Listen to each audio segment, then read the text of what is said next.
In this video I'm going to show you how to fix Instagram Reels lagging. So what you want to do is open up Instagram, and if your Reels are lagging or aren't just loading, for example like this one, or you get this type of thing, what you want to do is go to your profile by clicking on the bottom right, then on the hamburger menu, and then on settings and privacy.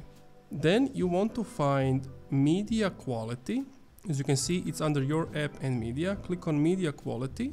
Make sure that use less mobile data is turned off, because if it's turned off, it will be using more mobile data, which will load photos and videos sooner and not longer. And that's basically it. Then you go back to your Reels, and once you scroll, as you can see, everything loads pretty much instantly, and that's it. Thank you for watching this video. If you enjoyed, leave a like, comment, subscribe. If you're still having some issues, let me know in the comments down below.